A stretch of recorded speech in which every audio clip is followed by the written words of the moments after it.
Hi, and welcome to this week's episode of the Guest List podcast. I'm your host, Steve Guest. If you're tuning in for the first time, this is the first episode you've ever listened to. The Guest List podcast was born out of my first book, Top Biller, The Life of a Recruiter. And I was getting inundated with questions, scenarios, lots of contacts and lots of questions. And I couldn't field them all. And I thought, what better way than to get lots of really good guests, lots of individuals with huge amounts of value that I can speak to and send that back out to the network. I went out to my network and asked who you'd like for me to speak to. And I would say interrogate, but it's not quite interrogate, is it? So today's guest is no different. I'm going to jump straight into the bio and we'll get started. So today's guest, 20 years old, Young Entrepreneur of the Year 2022, the startup founder of Pivot, a personal branding and social media agency, on its way to six figures, and Young Accelerators, a soon-to-launch subscription model community and e-learning platform for youngsters who want to do the same. Today's guest has been building her personal brand around authenticity and humanized marketing with over 2 million monthly views on LinkedIn and a digital presence of 50k across platforms. Now traveling the world helping others build their own online brands. Today's guest is a speaker and working hard to make a sustainable and positive impact on the education sector and the workplace. I'd like to give a huge warm welcome to Kat Philp. Hi Steve, hi listeners. It's great to be on. Thanks for having me. Welcome along. It's nice to actually finally talk to you. As I say, I've seen so much content certainly over the last few weeks and months. Yes, I can imagine. I do post every day. So yeah. So what's happening at the moment? What have you been up to?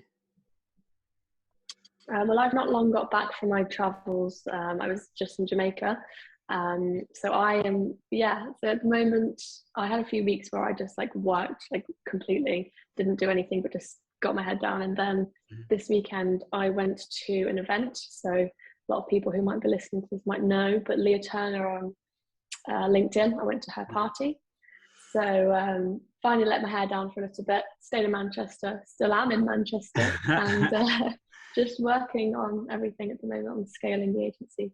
Yeah, I did see a lot of familiar faces from that Manchester setup. There's lots of connections, certainly via LinkedIn, that were recognisable. So, talk to me, Kat. I mean, at the moment you are you're building a business. Talk to me about Pivot. What's that all about? So Pivot, we've just rebranded to Pivot, which is good. We won't talk about the old branding, we'll just talk about pivots. It's effectively, we've niched into personal branding. So that's for CEOs, founders, freelancers, people. And then we've got the social media element, which is marketing on social media like Instagram, Facebook, whatever, LinkedIn, and creating more of a brand identity than it is for people.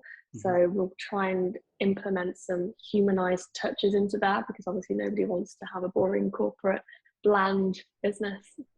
It's changed massively, hasn't it? And I think I grew up when branding was about testimonials in a folder that you'd take to a meeting to say to a client, look who I work with, or look who I've placed. And I think I've kind of grown through the ability to utilize social media and personal branding to perhaps showcase what you do on a daily basis. A lot of people struggle with that though. Why do you think, where do you think the big struggles come from? So I'd say the first thing is actually getting the first piece of content out there. A lot of people struggle with how to start, then what to talk about, and then what actually sells. So there's a whole different array of purposeful content. So people just don't know how to write as well. So with videos, I mean, that's a whole different, ball game, but I'm focused on LinkedIn at the moment, Instagram, where it's quite written. So I think a lot of people aren't natural writers, and that's okay. That's what you hire agencies for, right? So I'd say that's the first thing. But then also a lot of people don't really want to write about things that are relevant to their audience. They want to write about themselves, and that's not the right way to kind of think about it. So a lot of clients that come to me, they'll come to me and they'll say, oh, I want to talk about my my next project. It's a really good project, and I want to showcase that. And it's like, okay, well, I don't know if your audience are going to really like that unless you structure it in a different way. You know, you've got to think about how you can maybe sneak it in there or something and make it look more like, I don't know, give more value than just like, here's my project and here's why you should care. Yeah. So a lot of people struggle with talking about themselves. They always want to talk about the business. And you've hit on a really good point there, haven't you? I think people want to have an idea as to what they want to convey, but don't know quite how to put it or how to put it across. And then when they do that, and perhaps they don't get it quite right, or it gets no engagement because they're not used to posting, they just think, well, this isn't working, or it doesn't work, so I'm not going to do that again because nobody even liked it, never mind comment on it. Exactly. And it's quite disheartening because there is quite a similar structure to how you should write a lot of posts, and not everyone can nail it straight away. And so when they don't, like you said, they get disheartened and they don't want to post again because it's all about the clout, isn't it? So yeah, it's a process. Nobody starts out getting thousands of likes, right? You know, we've all got to build it, but it's really hard because it's such a public thing, and you can get all your peers and your like connections that can see it all, and you know, it's one of those things. Yeah, you're putting yourself out to be pulled down, aren't you? Essentially, you have the ability to be scrutinized and pulled apart, and you're doing it to yourself by adding it to social media. Exactly. But I think having that strategy behind it, or a strategic element as to why you're and how you're writing something, actually gives you the ability to build that. Okay, so where has the business come from? Because it's not what you were doing pre-pandemic, is it? So I have been in marketing since I started out. And so I started out my career about 5 or so years ago. So when I left school, I went into an apprenticeship in marketing straight away. Got into marketing, climbed up the ladder sort of thing between sales, marketing, all of that. And I think my last role before the pandemic started was in the travel and tourism industry. So obviously you can imagine that there are a lot of redundancies made there, myself included. So I was busy looking for jobs, found one eventually. I mean, I say eventually, I've skipped out a massive step there where there was obviously a lot of like disheartening times and struggle. But fast forward to when I got that job, it was great. And then again, another redundancy, the whole team was laid off, back to square one. So I was going through all these interview processes, and I got through to one of the last stages for this one job that I really wanted. And this job, they kind of put me through a load of different rounds. So it was, usually you have like 2 or 3 stages to an interview. This one like kept asking me to like give them more information, give this, give them that. And they even maybe make them like a spreadsheet of like a database of like places I'd target, you know, like if I were to come on board. It wasn't just like a, you know, like a little interview. I did a lot of work for this. And then we were setting up a call over the weekend, like our next and final call.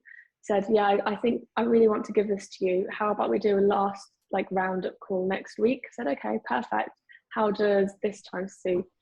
And he said, oh, I can't do that. Can you do this time? I said, oh, I can't do that time. I've got another interview then. Can we do this time? And he said, oh, you've got another interview? Yeah. I mean, obviously, you know, I want to go with you, but I've got like, you know, backup, right? I was like, oh, well, I'm sorry. Your commitment isn't quite, you know, there, you know, so we can't go ahead, right? Yeah, don't get me started. It sounds bizarre to me now. At the time, I thought, oh my God, I've screwed myself over. I beat myself up about it, cried. That's crazy though. I mean, just my rule of thumb. So I've been recruiting for a long time, and I look to get 3 candidates. Every candidate I speak to, I look to get them 3 interviews as a minimum. Every client I work with, I look to get them 3 people to see. And I class that as, it's known as packaged, because it means client can make a considered choice over which is the best candidate, and the candidate can make a considered choice over which job role suits them the best. I like that. That is crazy after that amount of work and effort as well. So you rock bottom, I assume, at that point. Yeah, it was terrible because at the time I still had I still do have an apartment. And so I was the only person like contributing to that, and lived alone. I had like all sorts of other things to pay for, and obviously I'd already had a month of unemployment, where I was just about getting some pay for that. Yeah. And so obviously when I thought that I'd had like this job like going through, I'd kind of relaxed on like applying for jobs a little bit. You know, I was still applying for the odd one, but it was really disheartening. So I sat there and, you know, cried for a little bit, and then I remembered about this this sort of side hustle I'd seen on TikTok, like a notebook business that you can like drop ship almost through Amazon. Yeah. So I thought, okay, wipe the tears away, and then I got on my laptop. I think I'd set up a Shopify store, and then I created a notebook business within 17 hours. And then after I got to 6 a.m., went to bed, woke up, realized I had no passion whatsoever for notebooks. And then I set up a marketing agency. And the rest, as they say, is history. Exactly. So what's been the journey so far for your marketing agency? What steps have you gone through? Well, there's always ups and downs, even now. I mean, people struggle to believe it because they see a lot of like glamour, I'd say, on social media. Like I try to post about my highs and my lows, but obviously they still see the highs and think that's brilliant. And so people struggle to believe that I like still have bad days. And I think everyone has bad days. I mean, I'm sure Elon Musk has bad days too, where he wants to give up. But there's been a lot of struggle for sure. I mean, especially at the start. I mean, I'm still at the start. I've only been going for about a year and a bit. So there's been a lot of struggle, a lot of financial struggle, a lot of emotional struggle. And there have been a lot of things in my personal life which impacted that. You know, I went through like a breakup, and obviously with like loss of income at some point, and then I lost another client, and like a job more so than a client. And there's been a lot of hardship, but I've managed to make it out, and it's all thanks to mindset, to be honest with you, just keeping myself in check. It's so important, isn't it? I mean, I think a lot of the time you've highlighted it really well, in that social media is very glam, and people post these really great pictures, holidays, jets, bathing in money and cash and fast cars and everything else, which is fine. But I think half the time they've probably hired them and it's not even theirs. But it creates an image that I think we try and, I suppose, we inspire to be at that level. And sometimes you forget about all the hard bits, the days where you wake up and you've lost your motivation, or something happens. I mean, in recruitment, everything seems to happen on a Monday morning that's bad, which means you've got to pick yourself up the first day of the week and start again. So that's today then. Are you okay? Yeah. I know we're all good today. We're all good. But it happens, and I think quite often it's a good reminder to actually say, do you know what, it's tough. Some days it's tough, it's long hours, it can be quite lonely at times. Certainly living the entrepreneur life, you can often have so many goals you're trying to achieve. You achieve them, and then you think, well, what's next? What do I do now? How do you cope with that? Well, sometimes better than other times. Sometimes you just need to sit there and, I don't know, cry sometimes. I mean, some people try and hold it back. You know, you try and mask it and say that you're okay, but you're not. You just have to like let it out. Whatever you're feeling, just let it out. Feel the emotions, for me. Other times you just need to make sure that you remember the good times, I suppose. So like for me, I have a boost file, which is a collection of all of like the great moments throughout my journey. So when I sign a new client, when I got featured in the Business Insider, or whenever else other things have happened. And so I go through that sometimes when I'm like, oh, can I do this? And I go through, I'm like, oh, you know what, maybe I can do this. I've got all of the other stuff I've achieved. So things like that are really helpful.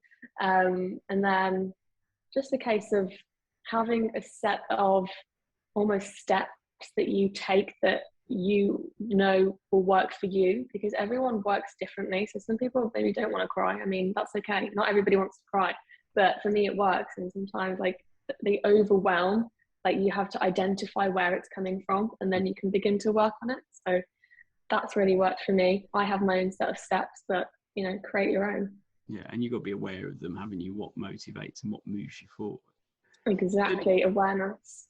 If we go back to, obviously you're on furlough, you've been made redundant. It's a tough market. Everyone's feeling a little bit rejected or a little bit insecure. And you took the decision to build your own business. I mean, that takes balls. it takes a certain level of motivation to think, do you know what, I'm gonna do this. Where does that come from? Where does the drive come from? I get asked that a lot, actually. I think for me, I think it comes from almost not being like seen. So when I was working in these jobs, always felt like I could give more, and I'd ask for more responsibility, and I'd ask for like whatever else. I wasn't necessarily asking for a pay rise, but just to be considered and taken more seriously. Mm-hmm. And so a lot of the times it was, I mean, sometimes I was given a bit more responsibility. Sometimes it was more work wrapped in a pretty bow to make it look like I was kind of given more responsibility. So I knew I was capable of it. Like I'd proven it before. And so when I then, you know, there was one company that I moved on from, and I moved on to another company, and it was kind of like a step up. And so I knew that I could do the job, and I got this job somewhere else.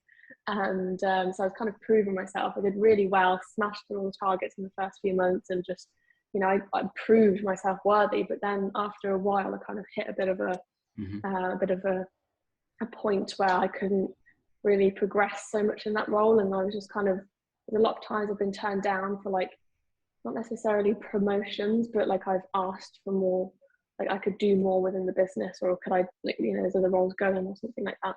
And a lot of that is like me knowing that I could give more, and I didn't like get the opportunity. So I almost wanted to like prove myself for a while. I think that's where a lot of it comes from. I always wanted to kind of one up myself, and I knew that I could always do better.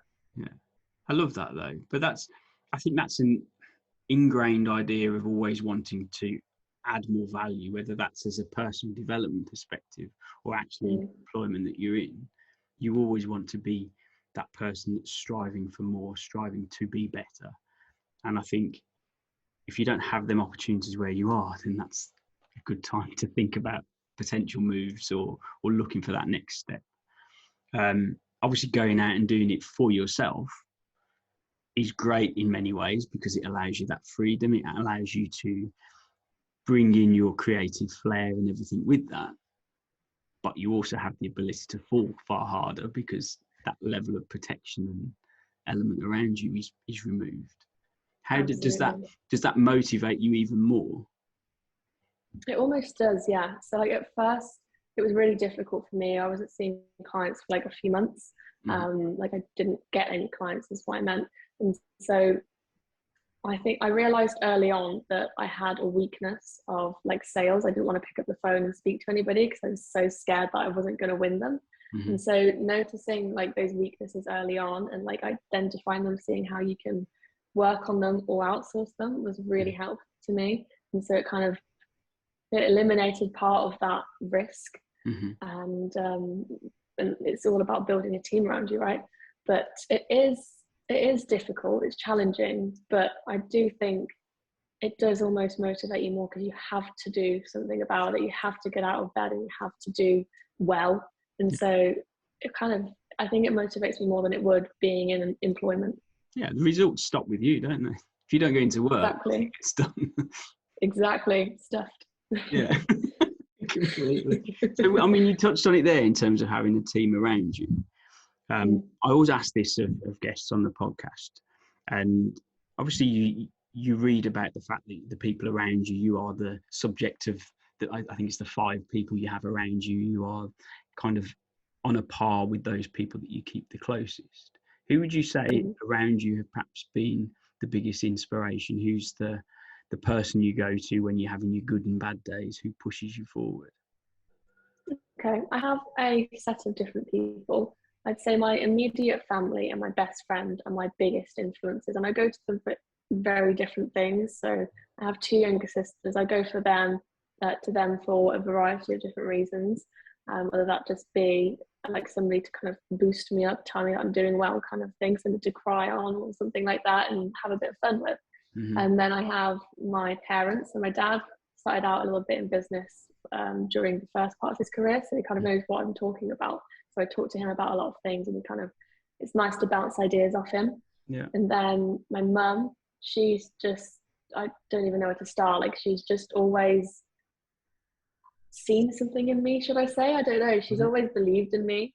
Like, she's willing to give me anything that I need to help. Like, she even gave me a little bit of money towards it. Like, I'm not talking about like £5,000, but you know, like something substantial to help me grow a couple of things, and you know, events and stuff like that. But that's how much she believed in me. Like, she gave me some of her savings, and having somebody just giving me these things, or like telling me that I'm doing great things, it shows a lot more, and it makes you feel like you've got this potential more so than it does like scrolling through my boost file sometimes. So you need that extra push. And then I've got my best friend, who she just, I don't know, she just hypes me up to like the next level. Like, you get people who are really excited for you and like, oh yeah, that's great, but then there's her. She's like, oh my god, like she's over the moon with everything I do, and it's just amazing to have someone like that. So I'm really lucky that I've got those people around me, and they really do help me anything that I need. And I think it's really important to have those people around you. It's massively important. As I say, I think having those positive, motivating people that will challenge you when you need challenging as well, and actually not always agree or give you the high fives. I think everybody needs them, even more so when you set out to grow something yourself. You need that support network to, as we say, motivate and pick you up. Absolutely. And actually, just to add on to that, the other thing that really has helped me is my LinkedIn community. So there's a lot of creators within my circle now, and we have like separate group chats outside of LinkedIn, and we just bounce ideas off each other. We talk, and like just having people that are doing the same things as you is really, really helpful, which is why I'm trying to build the same sort of like a community for young entrepreneurs or young career growth people, and have them kind of in the same community, so you can bounce things off each other, you can feel the same pains, and it doesn't make you feel so alone, because entrepreneurship is very, very lonely. Yeah, as I say, we've touched on that, haven't we? And I think certainly for my LinkedIn journey and process, you follow people that do well. You look at the type of content and how they perhaps word it or write it, and more often than not over the years, I've got in contact with people to say, I like this post, are you okay if I use some of the ways that you've worded it? Obviously I don't copy, I don't plagiarize people's content, but if you know something works and you can reformat it in a way that works for you, then why wouldn't you? If you're happy to credit the initial person who actually goes to them and say, can you help me? I think it's really important, because we're not all masters of everything we do. You're right. It is really important, and it's nice that you credit people as well, because I've seen a lot of people steal my content before and not say anything. Quite disheartening, to be honest, but it is what it is. You've got to be doing something right if people are stealing the content. I like to think so. Yeah, there is a positive there somewhere, albeit they should be telling you. Okay, so Young Entrepreneur of the Year. Talk to me about that. Okay. Yeah, I was nominated last year. So I got an email saying that I'd been shortlisted as a finalist about September time, maybe August time. And then I had to go in for an interview with a judging panel of about 4 people who had kind of all been there and done it. Yeah. So I had that in November, start of November. And I went into that interview with real high hopes, came out of it feeling like I had absolutely not done well. And so I wasn't really looking forward to the awards ceremony, but I went nevertheless. Thought it'd be a lovely evening. My best friend attended with me, and it was like this big like dinner, like they had like violins playing and stuff, and it was lovely. And went there, sat at a little table, and we had a few other people within my category on our table as well. My best friend asked me if she wanted me to film it. If I wanted her to film it. And I said, no, I don't think I'm going to win. So let's just save ourselves the embarrassment. Yeah. And she recorded it anyways. And we waited for the judges to like announce who it was. And the winner of the Young Entrepreneur of the Year is, and then my name was called. I was like, oh my God, I can't believe this has just happened. Like, it was so surreal. I didn't even know, like, I wasn't ready. I had to give an acceptance speech. Like, I hadn't prepared one, because this is how much I really didn't think I'd won it. So, you need to learn to give yourself a bit more credit, I think. Apparently so. Honestly, anyways, I got up on that stage. I was like shaking a little bit because it was quite a large audience. At the time, I hadn't done any speaking on stages and stuff. So I got up there shaking with nerves and had the microphone, and I was like, thank you so much for having me, and kind of gave my little short and sweet answer. Yeah. I was probably playing it like it was really bad, but I actually did come across quite confident. I'm sure it is. So talk to me then. So personal branding, the ability to humanize, the ability to be authentic in what you do. Because I know a lot of the listeners, certainly for this podcast, will be struggling, and they know that they should be doing something. Have you got any hints, tips, tricks that people can perhaps action straight away off the back of listening to this? Absolutely.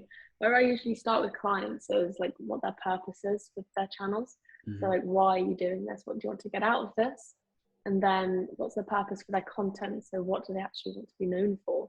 Because a lot of people start posting stuff and they don't really have, like, you kind of know them, you don't know why you know them, right? So it's good to have something that you're known for, whether it relates to your product or service or not. Generally it should be, but a lot of people want to go down the philanthropy route, so that's why I talk a lot about personal growth as well. So start with what you want to be known for, then try and educate yourself on how other people are structuring their posts. So a lot of what I do is social listening, and what a lot of creators do. So they'll scroll through their feed, they'll be engaging with people, but they'll also be reading the types of content that perform well, and like what's been so good about that, whether it's like a story or whether it's been I don't know, the structure and the layout. Was it like really to the point? Was it a really long story? Like, what was it about the post that performed well? So social listening is a really great one. And then the one that a lot of people just don't do is engage with other people, and that's the biggest one. It's all good and well posting, but if you're not engaging with people, they're not going to want to care about engaging with you. So those are probably the top. So true, isn't it? They say people put a post out and think everyone should come and swarm to their content and acknowledge that they've said something, and yet they spend little time. They don't even respond to some of the comments that are underneath the post. Yes. Thanks for commenting, or I agree with your point entirely, or what about this? They don't put anything, and it's like, well, I know. If you're not putting any effort in, why would people engage with you? Exactly. And from a recruitment perspective, I've always said that as a recruiter, we're almost on a little bit of a back foot, because our network will be candidates and clients. And half the time, candidates and clients don't want to necessarily tell the world they're associated with a recruitment consultant. So to gain engagement in a post can be really tricky. So I kind of promote the fact that you should try and mix up the type of posts you do. So some sales, some business, something about the market that you recruit for, and then talk a little bit about yourself. What did you get up to? What motivates you? How do you deal with rejection? How are you feeling today? And then look at things that perhaps are trending. Maybe you've got an opinion on something that perhaps will divide your audience in a good, positive way, that can allow people to come and have a look at your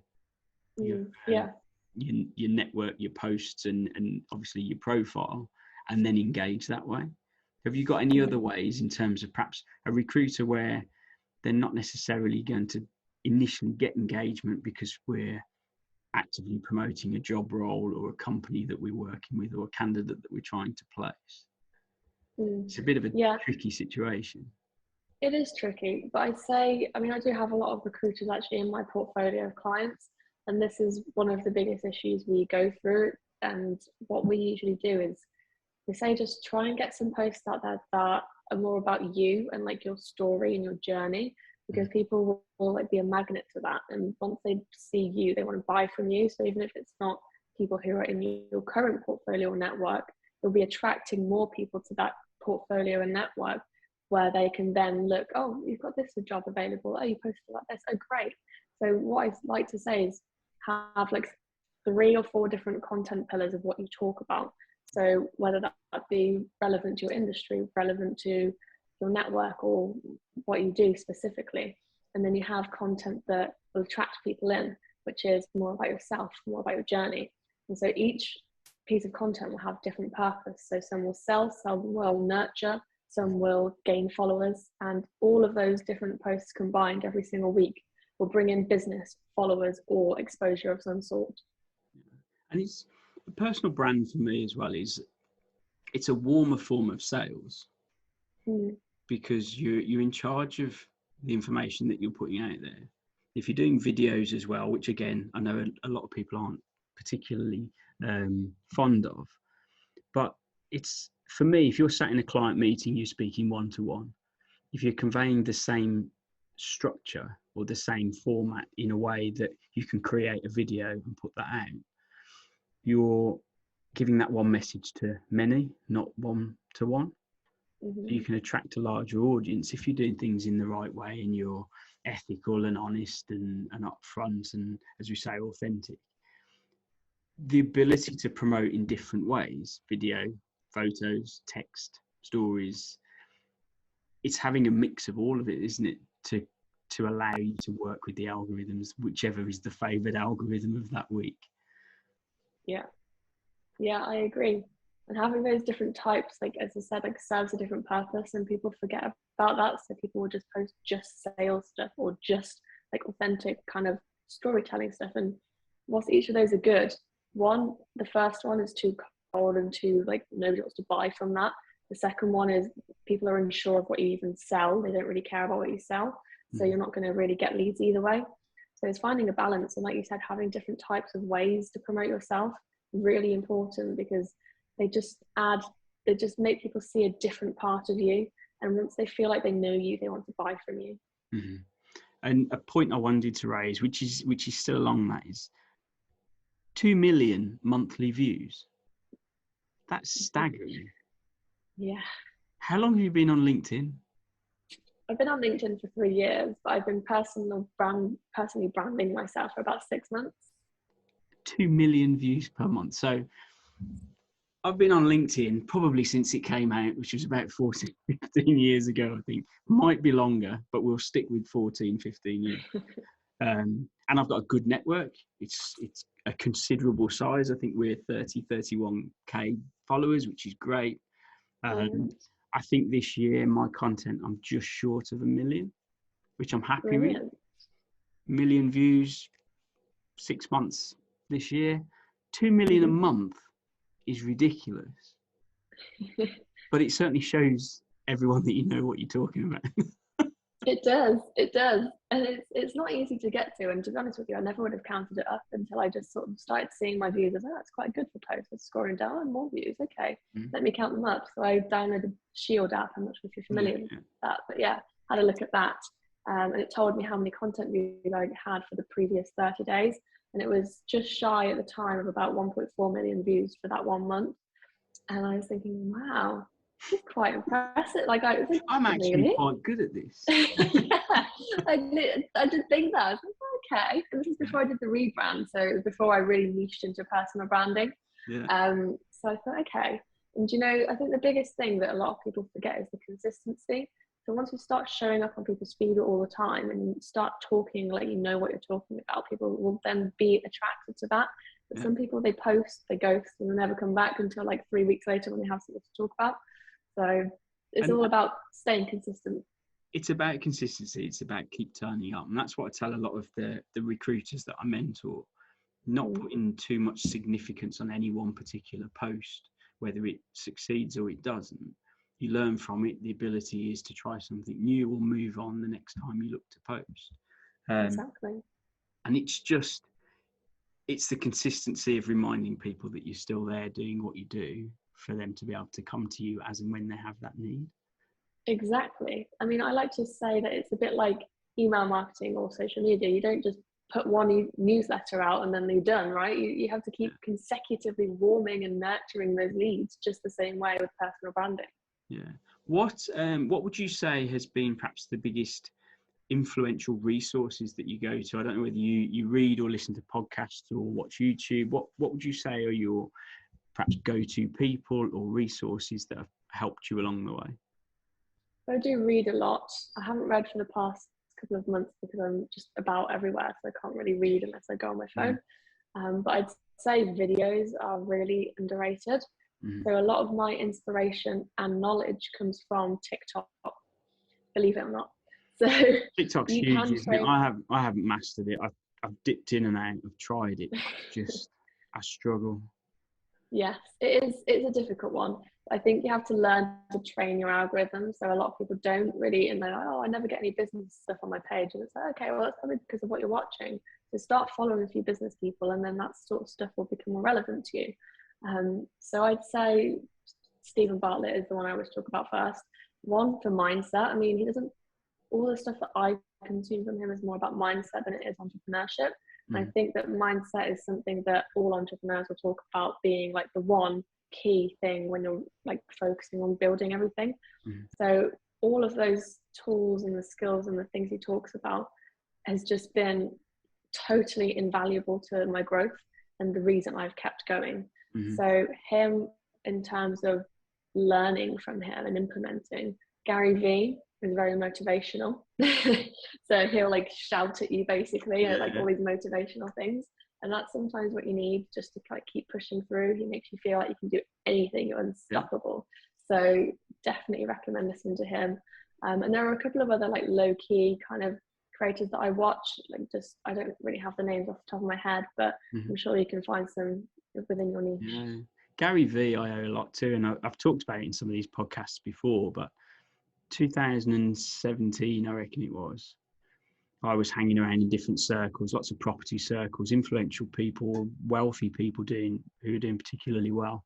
And at the time they were saying you need to be doing videos, you need to be doing lives, going and saying where you are, who you're mixing with, what you're doing, what you're looking to do, who you're looking for. And I was always that person that had to disappear and go and have an extra coffee or an extra toilet break and go back to the car because I just didn't want to do the video. And I must have procrastinated about doing them for about 2 years. And I listened to Crush It Gary Vee on the way down to the head office in Watford for about 2.5 hours. And then when I got out the car the other end, I did my first video. And that was because of the way he shouts at you and says, just basically get it done. So I owe a lot to that as well. And I think sometimes it's putting yourself in a position where the people around you have trod the path or been there or done it for you to feel there's no way out other than to jump that hurdle. Absolutely. And it's so important because you know how we touched upon the points of having that circle. Outside of that circle, it's also having people who are motivating you, who've like been there and done it. Yeah. So important. So what's the future look like for you? What's the plan? So I'd like to keep going with Pivot, scale that, grow it a little bit, and work with some really great clients. Then beyond that, we're building up young accelerators as we speak. So it was something we were going to launch last month, but we decided that I wanted to build something a little bit bigger, something that would help and impact in a different way. So we've kind of pivoted with that a little bit. See how I got that one in there? Very good. So we're building, first of all, the course. There's a demand for it already. We've got a newsletter list of about 50 to 60 people without actually marketing it yet. So pretty good. Fantastic. And that's personal branding for you. Yeah. And so it's going to be course first, and we're going to build like a community, like I said, where you can have people that are like-minded that you can relate to and make you feel like you can keep pushing through, and then create an e-learning platform where they can learn, they can have all sorts of resources available to them, stuff that I'll put in there just for young accelerators, and then have guest speakers come on for workshops. I've already got a list of people who are coming on. They're quite influential within the industry and really just motivate and drive that. So those are the two things I'm working on particularly at the moment, but there are a load of other things outside of that with my speaking and stuff like that. I do coaching now as well. And then long term, we'll see. That's fantastic. You're going to be busy. Very busy, yes. There is a lot there. Busy. So if people are listening to this and they want to come and talk to you about working with you and getting you involved with their social media, their personal branding, their marketing, where do they need to go? What's the best way to come and find you? If they're on LinkedIn, that's definitely my favorite platform at the moment. And if not, Instagram. And if you don't have any of those, then email me, kat@pivotmarketing.co.uk. We'll put the links in the show notes anyway. If you're going to leave our listeners with one single piece of advice, what would that be? Has to be start now. And a lot of people get overwhelmed with starting, but I like to kind of think about it as taking the first few steps rather than looking up at the whole staircase. So what can you do today, whether that be researching something you want to do, or I don't know, if you want to go somewhere, if you want to go on a flight somewhere, you want to go traveling or something, then look at some flights. You don't have to book anything, just look at them and just do something that makes you get to the next part and the next step, and then reach your goals. Love that. Kat, thank you so much. Thank you so much for having me on.